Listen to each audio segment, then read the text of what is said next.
견원지간이다라는 말이 있죠. 고양이와 개가 만나면 늘 으르렁거리고 싸우게 된다는 것이죠. 왜 개와 고양이가 만나면 항상 그렇게 싸우게 될까요?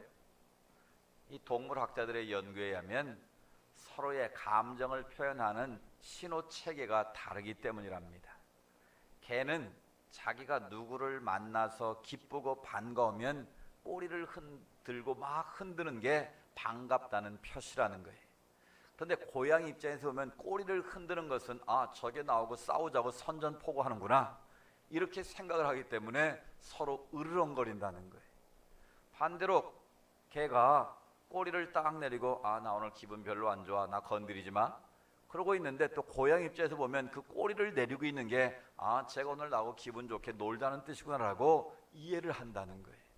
그러니까 서로의 감정을 전달하는 신호체계가 다르기 때문에 개와 고양이가 만나면 늘 으르렁거리고 싸울 수밖에 없다라는 거예요. 그래서 견원지간이라는 말이 나오게 됐다는 것이죠. 여러분, 사람과 사람 사이의 관계도 마찬가지입니다. 이 사람이라고 다 똑같은 감정체계를 가지고 있고 똑같은 말을 하는 게 아니잖아요. 우리는 말이라는 걸 통해서 이 바디 랭귀지라고 그러죠. 이 몸 언어를 통해서 우리는 서로의 감정을 주고받습니다. 또 의사소통을 합니다. 그런데 이것이 내가 하고자 하는 말이 상대방에게 정확하게 전달되면 오해가 없을 텐데, 이 항상 전달 과정에서 이 전문적인으로 노이즈, 이 뭔가 잡음이 끼게 된다라는 거예요. 그래서 이 커뮤니케이션 학에서 보면 이 A라는 화자가 있고 B라는 수신자가 있는데, 이 A가 B에게 어떤 내용을 전달할 때 이 과정에서 반드시 잡음, 노이즈가 발생한다라는 거예요. 실은 그것을 없애는 것이 실은 가장 대화를 잘하고 소통을 잘하는 방법이라는 거예요. 근데 오늘 우리가 살고 있는 이 시대를 보면 불통의 시대입니다. 여러분, 통하지 않으면 뭐가 찾아올까요? 고통이 찾아옵니다. 이 통할 통자, 소통할 통자가 통로가 막혀버리면 고통 통자로 바뀌게 된다는 거예요. 오늘 우리가 살고 있는 이 시대를 보십시오. 이 부부지간에도 서로 소통이 안 돼서 갈등이 일어나고 오해가 일어나고 싸움이 일어나는 거예요. 이 성도와 성도 사이, 목회자와 성도 사이에도 이 소통이 원활하지 못하면 그 안에 문제가 생겨서 갈등이 일어나는 거예요. 인간관계만이 아닙니다. 하나님과 우리의 사이의 관계도 소통이 안 되면 영적인 침체가 찾아옵니다. 여러분, 하나님과 우리의 소통의 채널이 뭐예요? 바로 하나님의 말씀이고 기도예요. 근데 말씀과 기도의 채널이 막히면 우리는 영적인 침체가 오고, 영적인 침체가 오면 우리의 삶에 고통이 찾아올 수밖에 없다라는 거예요. 여러분, 나라도 보십시오. 나라와 나라 간의 소통이 잘 되면 서로에게 유익하게 됩니다. 근데 지금 보십시오. 전 세계가 서로 무역 장벽을 높이고 관세 보복을 하고, 그러니까 결국은 그것 때문에 세계 경제가 어려워지고 힘들고 있지 않습니까? 그러니까 서로 국가와 국가든 개인과 개인이든 하나님과 우리의 관계든 이 소통의 통로가 막히면 그 모든 것들은 고통을 안겨준다라는 거예요. 그러나 그 소통이 잘 되면 어떻게 됩니까? 소통이 잘 되면 뭐가 온다고요? 형통의 은혜가 임한다는 거예요. 그래서 오늘 설교 제목이 뭐예요? 통하면 형통합니다. 같이 해볼까요? 통하면 형통한다. 그럼 오늘 여러분의 삶은 소통이 잘 되고 있습니까? 여러분, 부부간의 소통이 잘 되십니까? 부모와 자녀 간의 소통이 잘 됩니까? 또 성도와 성도 간의 소통이 잘 되고 있습니까? 제가 보건대 잘 안 되고 있는 것 같아요. 개인이든 또 나라든 이 모든 정적인 상황을 보면 서로 자기 말만 하지 상대방의 말을 들으려고 하잖아요.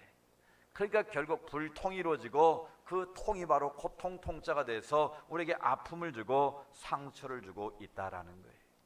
그래서 오늘 설교를 통해서 우리의 삶의 불통의 구조를 어떻게 하면 우리가 소통의 구조로 바꿀 것인가, 그래서 형통한 인생으로 우리의 삶을 바꿔갈 것인가, 그 비결을 우리가 함께 말씀을 통해서 배우기를 원합니다.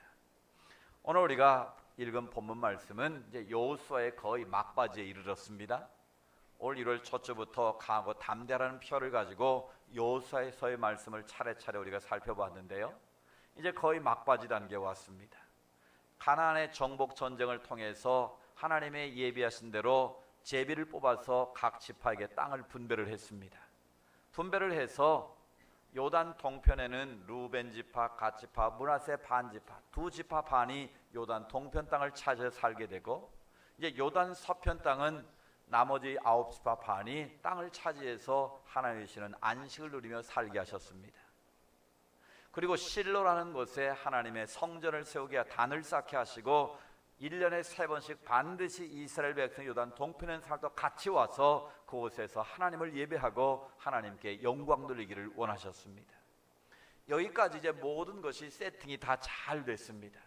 그래서 하나님이 예배하신 그 적과 끓은 땅에서 그들은 하나님과 교제하면서 행복한 삶을 살면 되는 그런 정황입니다. 그런데 갑자기 위기가 닥쳐왔습니다. 어떤 문제가 생겼냐면 요단 동편에 살고 있는 두 지파 반이 요단강 앞쪽에다가 큰 단을 쌓았다는 거예요. 큰 단을 쌓았다는 소식을 들은 요단 서편에 있던 9지파 반이 그 말을 듣고 화가 난 거예요. 분이 일어난 거예요. 그 이유는 무엇인가 하면 말씀드린 것처럼 실로에 하나님을 위한 단을 쌓고 그곳에서 동편에 있는 사람들 같이 와서 예배를 드리고 하나님을 경유하기로 약속했는데 이 사람들이 배신했다는 거예요. 왜 그런 약속을 해놓고 지키지 않았느냐는 거예요. 그건 틀림없이 요단 동편에 있는 루벤, 갓, 므낫세 반지파가 하나님을 배신하는 행위라는 거예요. 우리와는 이제 상관없는 자기들만의 길을 걷겠다는 잘못된 행위라는 거예요. 그 단은 하나님이 기뻐하지 않는 우상의 단과 같은 거라는 거예요. 그래서 무슨 결정을 합니까? 우리 가만 놔두면 안 된다. 우리 9지파 반이 힘을 합쳐서 요단 동편에 있는 두 지파 반을 우리가 무찔러 버리자. 자칫 잘못하면 우리나라 6.25 전쟁처럼 동족 간에 피비린내 나는 싸움이 벌어질 수밖에 없는 그런 위급한 상황으로 번지고 말았다는 거예요. 그런데 오늘 우리가 본문 말씀을 쭉 읽어보면 그 모든 것이 어디서부터? 오해로부터 시작됐다라는 거예요. 그 정황을 정확하게 이해하지 못하고 소문만 듣고 그 소문을 가지고 판단한 결과로 자칫하면 전쟁이 벌어질 위기 상황까지 갔다라는 거예요. 결국 소통이 되지 않음으로 인해서 불통이 전쟁을 불사하는 위기 상황으로 치닫게 됐다라는 거예요. 그런데 어떻게 해서 그 위기를 극복하고 다시 소통을 통해 하나님께 영광 돌리고 하나님 앞에 형통의 복을 누리게 되었느냐라는 거예요. 오늘 우리의 삶의 자리에서도 이런 오해나 잘못된 소문 때문에 관계가 악화되고 또 서로 간의 불신과 원망과 미움이 살았게 되었을 때 그것을 넘어서 우리가 어떻게 하면 소통을 통해서 하나님이 기뻐하시는 형통의 자리로 나아갈 수가 있느냐는 거예요. 자, 그 첫 번째는 적극적인 대화가 필요하다라는 거예요. 결국 대화의 부재는 오해를 낳습니다. 대화의 부재는 서로를 미워하게 하고 서로를 향해서 싸움을 하게 만드는 중요한 요인이라는 거예요. 그러면 어떻게 대화를 해야 되는가? 그것을 작은 3가지로 다시 말씀드리면, 첫 번째, 대화를 할 때는 직접 만나서 대화를 해야 된다라는 거예요. 우리가 뭐 편지를 통하거나 전화를 하거나 문자를 하는 것은 오해의 소지가 많습니다. 처음에 이 스마트폰이 보급되고 이 톡을 하고 하면서 많은 오해들이 있었다고 그랬죠. 이 여자가 어렵게 문자를 카톡을 배워가지고 남편에게 여보 사랑해라고 보내려고 잘못 보낸다고 보냈는데 잘못 보내가지고 사랑 리을을 미음으로 바꾸는 바람에 여보 사망해, 이 무더운 여름날 나 죽으라고 그러나 옆에 내가 정신이 나갔나 해가지고 부부싸움이 일어났다는 거예요. 여러분, 우리가 이 얼굴을 대면하지 않고 우리가 톡을 하거나 아니면 전화를 하거나 하다 보면 자꾸 문제가 커지는 걸 볼 수 있습니다. 그래서 우리 안에 위기가 왔을 때는, 소통이 안 될 때는 먼저 어떻게 하라고요? 만나라는 거예요. 얼굴과 얼굴을 대면하고 말뿐만 아니라 그 사람의 바디 랭귀지를 통해서 진정성을 서로 파악하면 그 오해가 쉽게 풀릴 수가 있다라는 거예요. 그래서 지금 가나안의 9집 반이 전쟁을 선포하고 전쟁을 벌이려는 그런 상황에서 무슨 일이 벌어집니까? 오늘 13절 14절에 보면 야, 우리가 전쟁을 지금 당장 할 것이 아니라 우리가 같은 통주와 하나님을 섬겼는데 우리가 오해일 수 있지 않겠느냐. 그러니까 우리가 대표를 뽑아가지고 만나서 한번 상황을 들어보자. 그래서 엘르아살, 제사장 엘르아살의 그 아들인 비느하스를 대표로 선정을 하고 또 천부장들의 대표를 뽑아가지고 그들이 요단 동편으로 가게 됩니다. 그래서 그들을 만나서 너희가 왜 단을 쌓느냐, 왜 실로에서 우리가 함께 하나님을 예배하기로 했는데 너희들이 요단 앞에 큰 단을 쌓은 도대체 이유가 뭐냐, 대면해서 대화를 하기 시작했다라는 거예요. 그래서 요단 동편에 있던 두 지파 반이 설명을 합니다. 두 가지 이유 때문에 우리가 단을 쌓았다는 거예요.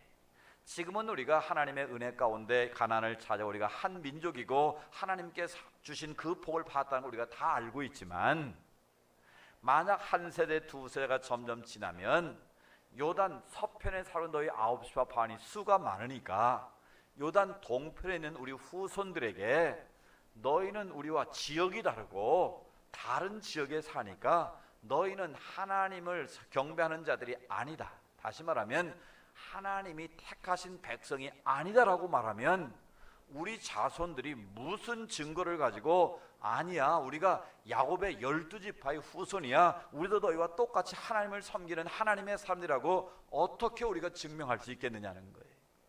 그래서 후손들이 너희의 요단 서편에 있는 너희 9지파 반이 우리 자손들에게 너희는 하나님의 백성이 아니라고 말했을 때에 우리가 지금 세운 똑같은 이 단을 보고 봐, 너희 실로에 있는 그 단의 모습과 우리의 단의 모습이 똑같지? 이건 우리가 같은 하나님을 섬기는 같은 민족이었던 것을 증거하는 거야. 그 증거로 삼으려고 했다라는 거예요. 또 한 가지 이유는 요단 서편에 너희들이 지금 살고 있는데 우리 요단 동편에 우리 후손들을 보고 하나님께서 우리에게는 이런 분깃을 주었는데 너희는 도대체 무슨 분깃을 받았느냐, 우리 후손들을 멸시하면 우리가 뭘로 증거하겠느냐라는 거예요. 그러니까 그것을 미연에 방지하기 위해서 우리가 너희와 똑같은 단을 쌓았다는 거예요. 결단코 우리가 다른 신을 섬기려고 했던 것도 아니고 너희와 약속했던 것을 어기려고 하는 게 아니라는 거예요. 우리는 똑같이 하나님을 섬기고 하나님의 선택받은 백성이고 하나님을 예배하기를 원하는데 단지 우리 후손들이 너희 후손들과 오해를 하고 갈등이 생겼을 때 그것을 이 단을 증거로 삼아서 우리가 같은 하나님의 백성이고 같은 분깃을 받은 하나님의 축복받은 자녀라는 것을 우리가 증거물로 삼기를 원했다라는 거예요. 그 말을 듣고 보니까 이해가 돼요, 안 돼요? 아하, 너희가 다른 신을 섬기거나 우리를 배신하려고 그런 게 아니었구나라는 것을 요단 서편에 있는 9지파 반이 이해를 했다라는 거예요.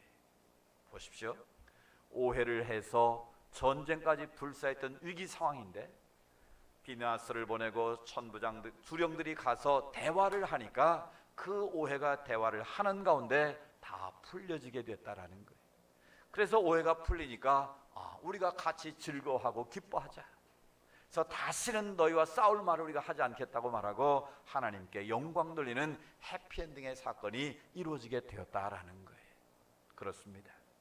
우리의 삶 가운데 필연적으로 우리가 살다 보면 오해가 생길 수 있어요. 갈등 구조가 발생할 수 있다라는 거예요. 그럴 때 우리가 그때는 빨리 만나서 얼굴과 얼굴을 대면하고 대화를 통해서 우리가 풀어야 된다는 거예요. 작은 두 번째는요, 대화를 할 때 어떻게 해야 되는가? 판단을 중지하고 상대방의 말을 어떻게 하라? 끝까지 들어야 된다는 거예요. 우리가 어떤 문제가 생기면 우리가 같이 만나서 대화하자고 만나지 않습니까? 부부간에도 우리 대화 좀 합시다 그래서 만나면 어떻게 합니까?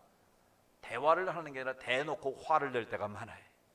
이게 바로 다 의사소통의 기술이 부족해서 그런데 우리가 대화를 할 때는 뭘 해야 돼요? 먼저 판단을 중지해야 돼요. 판단을 중지한다는 말은 내 입장에서 내 뜻만 고집하면 안 된다라는 거예요. 중립적인 입장에서 들어야 된다라는 거예요. 그리고 상대방이 왜 그렇게 말하고 왜 그렇게 행동했는지, 왜 그런 행동을 하고 있는지를 끝까지 다 들어봐야 된다는 거예요. 그런데 우리는 그 말을 들어보려고 하지도 않고 내 입장에서 일방적으로 오해를 할 때가 많다라는 거예요. 여러분, 대화를 할 때는 어떻게 하라고요? 판단을 중지하고 끝까지 들으라는 거예요. 들을 때는 어떻게 들어야 될까요? 듣는 척을 하면 안 되고 공감적 경청을 하라는 거예요. 상대방의 입장에서 그 상황이라면 그럴 수밖에 없겠네요. 정말 당신 말 듣고 보니까 내가 이해가 되네요. 그렇게 공감하는 마음으로 들으라는 거예요. 듣는 척하면 그게 상대방을 기분 나쁘게 하는 거예요. 이 목사들 관계도 그럴 때가 있어요. 어떤 미팅을 해서 회의를 하거나 뭘 할 때 말을 하는데 듣기는 하는 것 같은데 딴짓하는 사람들이 있어요. 그러면 굉장히 기분 나쁜, 그건 상대방을 무시하는 거예요. 그러니까 상대방과 대화할 때는 집중해서 들어야 되는 거예요. 딴짓하면 안 되는 거예요. 또 부득이 다른 일을 해야 될 때는 정중하게 양해를 구하고 해야지, 듣는 척을 하면서 딴짓하고 있으면 그건 상대방을 무시하는 거다라는 거예요. 그래서 대화를 할 때 어떻게 하라고요? 내 판단을 중지하고 끝까지 그 입장을 들어주라는 거예요. 그래서 세 번째는 무엇인가 하면 해명할 수 있는 기회를 주라는 거예요. 오해를 풀 수 있는 충분한 기회를 주라는 거예요. 우리는 상대방의 입장을 다 알지 못합니다. 심지어 부부 사이라 할지라도 부부의 그 마음을 다 헤아릴 길이 없는 거예요. 왜냐하면 지금 하고 있는 말과 행동들은 그냥 하는 게 아니에요. 그건 내 안에 있는 나이테와 같은 거예요. 그런 나무를 자르면 나이테가 있지 않습니까? 나무를 연구하는 식물학자들은요, 그 나이테를 보면 이 나무가 몇 살 되었는가의 그런 기초적인 정보에서부터 시작해서 그 나이테의 모양을 보면 몇 년도에 흉년이 들었고 몇 년도에 홍수가 났고 몇 년도에 산불이 났고 이런 거를 나이테만 봐도 다 알 수 있다는 거예요. 그 나이테 안에 나무의 모든 그 모습이 다 기록되어져 있다라는 거예요. 우리 인생도 마찬가지예요. 지금 내가 하고 있는 말과 행동과 모든 것은 내 인생 가운데 저장되어 있는 나이테와 같다라는 거예요. 그런데 우리가 뭐 몇 년 살아봤다고 뭐 10년, 20년 살았다고 다 아는 게 아니라는 거예요. 내 안에 감추었던 상처도 있고 아픔도 있고 내가 말할 수 없는 그런 일들이 많이 있었다라는 거예요. 지금 그런 것들이 내 말을 통해서 환경적으로 이게 서로 불일치할 때 나타나는 거예요. 그게 언어적인 폭력이 될 수도 있고 행동으로 나타나는 폭력적인 행동이 될 수도 있는 거예요. 그러니까 이런 것들이 나타날 때는 왜 그런 일이 벌어졌는가를 끝까지 잘 들어주고 해명할 수 있는 기회를 줘야 된다라는 거예요. 근데 지금 눈앞에 보이는 말과 행동만을 보고 판단하다 보면 정말 전쟁이 벌어질 수 있다는 거예요. 끝장내자라는 식으로 끝까지 가다 보면 돌이킬 수 없는 아픔과 상처를 안겨줄 때가 있다라는 거예요. 오늘 요단 동편의 두 지파반과 서쪽에 있는 지파들이 서로 전쟁을 불사하는 위기 상황 속에서 그들이 대표를 보내고 대화를 통해서 그거를 잘 소통을 이루었을 때 그 모든 오해가 풀려지고 다시 함께 즐거워 같은 민족으로 하나님을 예배하는 자리로 나아갈 수 있었다라는 거예요. 여러분의 삶의 과정 속에 오해가 있습니까? 어떤 갈등이 있습니까? 만나서 풀어내시기 바랍니다. 그걸 풀지 못하면 내 마음이 지옥이 되는 거예요. 내 마음이 더 큰 고통과 상처로 머물게 되고 그것이 더 큰 싸움으로 나아가는 지름길이 된다라는 거예요. 바로 불통하면 그것이 바로 엄청난 고통으로 되돌아온다라는 거예요. 오늘 이스라엘 백성들처럼 소통을 통해서 대화를 통해서 풀어가는 지혜가 있기를 축복합니다. 두 번째로 불통을 넘어 소통으로 나가려면 내 입장에서가 아니라 상대방의 입장에서 보고 말해야 된다라는 거예요. 우리가 말할 때는 두 가지 방법이 있어요. 여러분 잘 들으시고 적용하시기 바랍니다.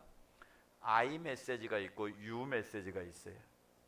U 메시지는 뭐냐면 우리가 늘 하는 말이라고 생각하시면 되는데 어떤 상황이 벌어지면 항상 내 입장에서 상대방을 정죄하는 메시지를 날리는 거예요. 상대방을 비난하는 메시지를 날리는 게 바로 U 메시지인 거예요. 예를 들면 남편이 연락도 안 하고 늦게 들어왔어요. 그런데 아내는 음식을 준비해 놓고 기다리고 있어요. 노심초사해도 아무 연락도 없고 전화도 안 받고 오지도 않는 거예요. 근데 12시가 넘으니까 들어왔어요. 그러면 아내 입장에서 무슨 말이 툭 튀어나옵니까? 유 메시지가 나오는 거예요. 아니 연락도 안 하고 지금까지 뭐 하고 이제 오냐고. 톤이 올라가면서 상대방을 비난하고 정죄하는 유 메시지가 나오는 거예요. 근데 신기한 거는 사람은 유 메시지를 하려면 반드시 유 메시지로 응수를 한다는 거예요. 여러분 그 상황에서 남자가 꽁지를 딱 내리고 여보 잘못하라고 말한 남자는 거의 없다라는 거예요. 그러면 남자와 여자의 뇌 구조가 다르기 때문에 그래요. 사람은 자기를 정죄하고 비난하면 반발하게 돼 있어요. 그런 남자가 대뜸 뭐라고 말합니까? 아니 남자가 늦게 올 수도 있지, 아니 연락을 못 할 수도 있지, 뭘 그런 걸 가지고 그러냐고. 오히려 톤을 더 높이고 유 메시지를 다시 날리는 거예요. 그럼 아내 입장에서 이해가 돼야 안 돼요? 어이가 없잖아요. 그러면 아내가 또 뭐라고 말하겠어요? 아니 당신이 뭘 잘했다고 큰 소리 치냐고 또 유 메시지를 날리는 거예요. 그럼 남편은 또 뭐라 그래요? 아니 이 여자가 언제부터 남자한테 말대꾸하고 꼬박꼬박. 이 톤이 더 올라갑니다. 유 메시지는 항상 톤이 계속 올라가게 돼 있어요. 그래서 점점 이제는 사건의 본질과 상관없는 엉뚱한 이제 감정 문제로 옛날 해묵은 거 다 끄집어내고 이제 전쟁이 벌어지는 거예요. 그러다가 이제 언어 폭력이 나오고 그것도 안 되면 이제 막 행동의 폭력이 나오게 되는 거예요. 이게 이 사람의 뇌구조의 방법이, 대화의 방법이에요. 여러분 그래서 우리는 그리스도인에서 특별히 행복한 가정을 이루고 이 인간관계를 원만하게 잘해서 여러분 성공하려면 이 소통의 기술을 익혀야 돼요. 여러분 유 메시지를 여러분 없애버려야 돼요. 그럼 I 메시지는 뭐냐? 상대방의 입장에서 내 마음을 보여주는 표현을 하는 거예요. 자, 아까 같은 똑같은 상황에서 아내가 남편에게 유 메시지를 날리지 않고 I 메시지를 날리는 건 이렇게 하는 거예요. 반갑게 나아가서 여보 당신 연락도 안 되고 전화도 안 받고 해서 내가 얼마나 놀랐는지 몰라요. 무슨 일 없었어요? 라고 상대방을 걱정해주고 상대방을 이해하는 입장에서 말을 하는 게 I 메시지. 근데 실은 그런 천사표자는 하나도 없어요. 그게 문제는 문제예요. 그 상황에서 어떤 여자가 여보 나 걱정했어요. 별일 없었어요. 사람만 와서 너무너무 감사해. 그렇게 말하는 천사표는 없어요. 그래서 거기서부터 이제 문제가 점점 커지기 시작하는 거예요. 그럼에도 불구하고 우리 I 메시지를 날리는 훈련을 해야 되는 거예요. 이런 자녀들에게도 마찬가지예요.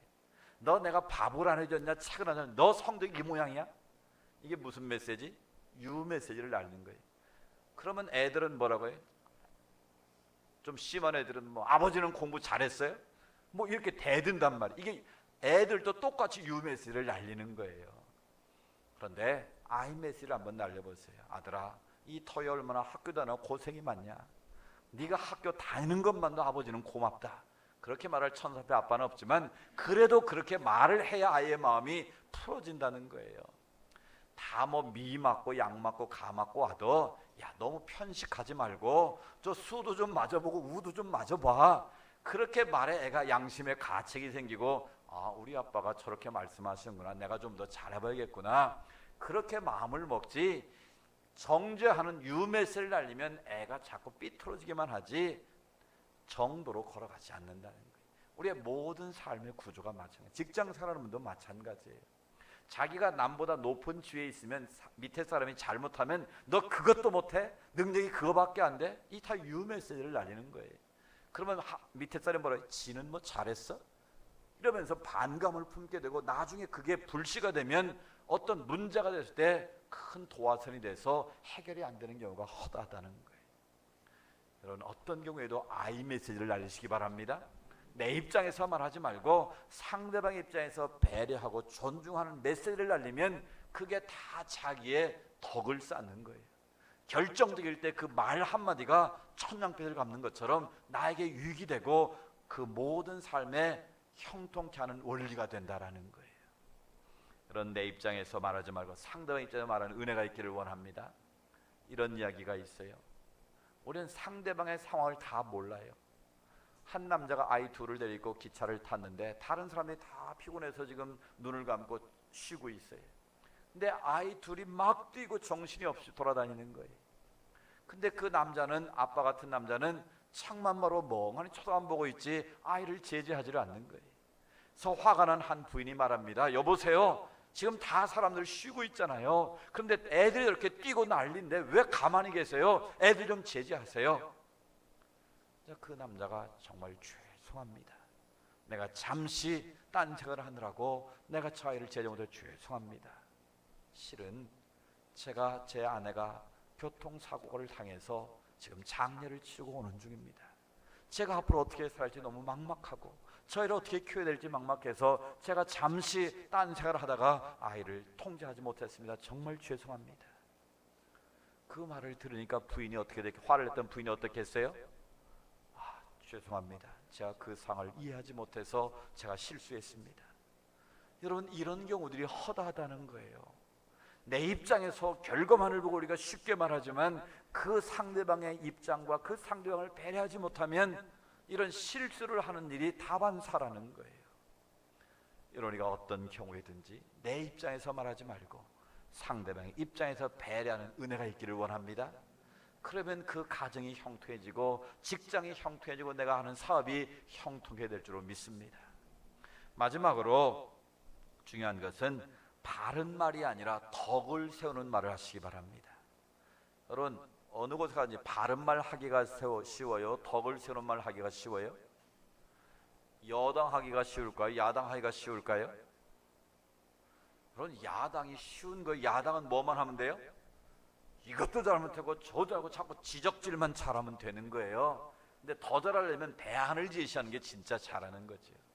근데 여당은 잘못한 것을 알고 그것을 바르게 잡아낼 책임이 있으니까 실은 더 어려운 거예요.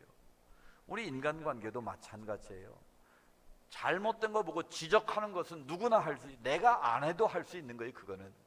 그러나 그 잘못된 것을 위해서 내가 어떻게 바르게 말하는 것이 아니라 덕을 세우는 말을 해서 상대방을 잘 세워주고 공동체가 바른 방향으로 갈 수 있도록 내가 썩어지는 미랄이 될 것인가, 이게 중요하다는 거예요.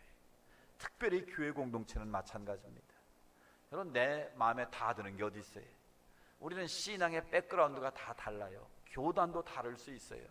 내 신앙의 성장 배경이 다 다를 수 있어요. 근데 내 입장에서 상대방을 자꾸 고치려고 하고 잘못을 지적하려고 하다 보면 거기에 내 입장에서는 바르게 하려고 하는데 아까 말한 것처럼 오해가 생길 수 있다는 거예요. 그러니까 우리가 말할 때는 항상 신중해야 돼. 근데 실수를 피하는 방법은 뭐예요?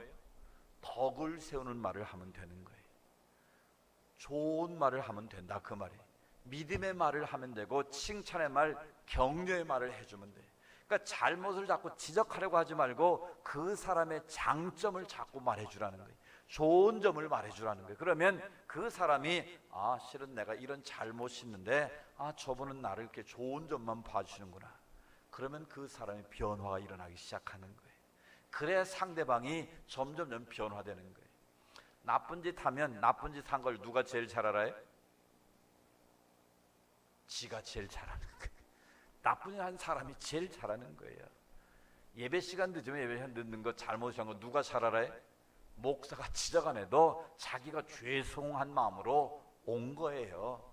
그런데 막 그 사람 면하고 예배 시간에도 늦게 오냐고 큰 소리 치면, 바른 말을 하면, 틀린 말은 아니잖아요. 예배 시간 지키세요라고, 그게 바른 말이에요. 그러나 상대방에는 그게 무한이 될 수 있다라는 거예요.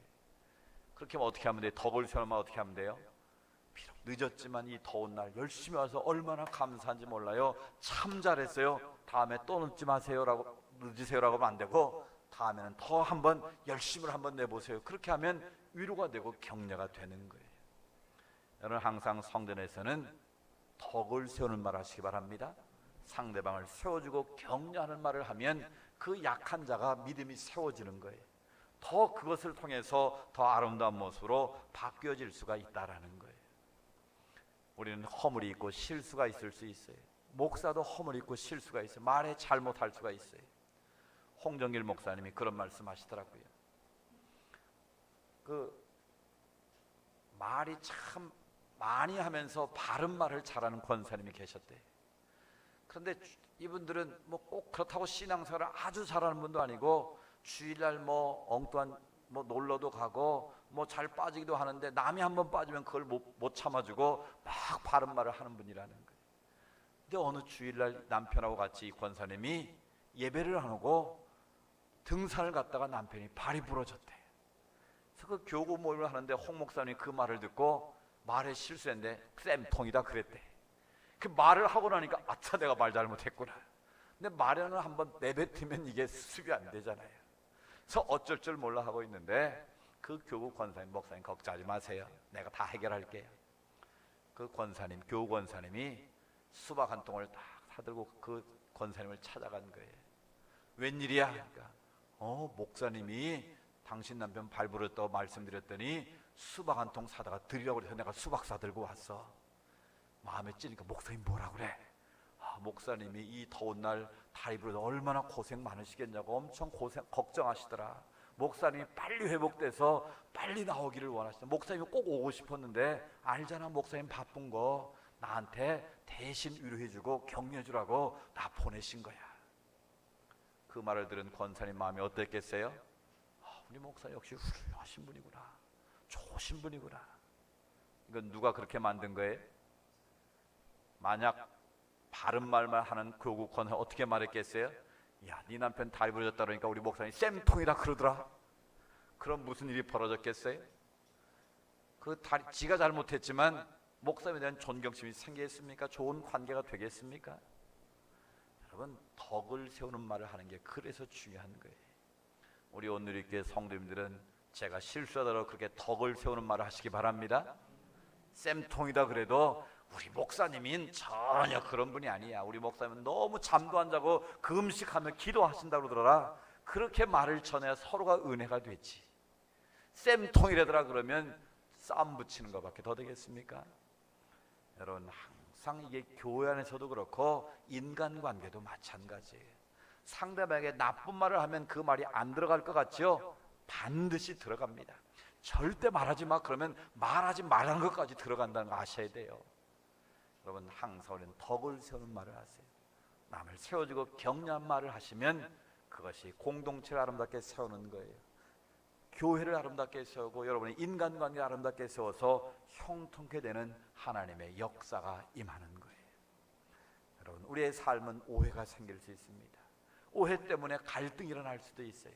오늘 이스라엘 지파들 간에 전쟁을 불사는 그런 오해의 상황이 발생했지만 그들이 대화를 통해서 그들이 모든 걸 내려놓고 풀어갔을 때에 오해가 풀리고 갈등이 풀려서 하나님의 백성임을 알고 그들이 함께 즐거워하고 하나님을 예배할 수 있던 것처럼 우리의 삶 가운데 그런 은혜가 있기를 원합니다. 내 입장에서 말하지 말고 상대의 입장에서 항상 아이 메시지를 통해서 대화를 하시고 또 항상 덕을 세우는 말을 하게 될 때에 그 마음을 하나님이 기뻐 받으시고 우리의 모든 오해가 풀려져서 하나님이 기뻐하시는 은혜가 임할 줄로 믿습니다. 이제는 우리 모두가 소통의 삶을 통해서 불통을 넘어서 형통케 되는 은혜가 우리 모두에게 있기를 주의 이름으로 축복합니다.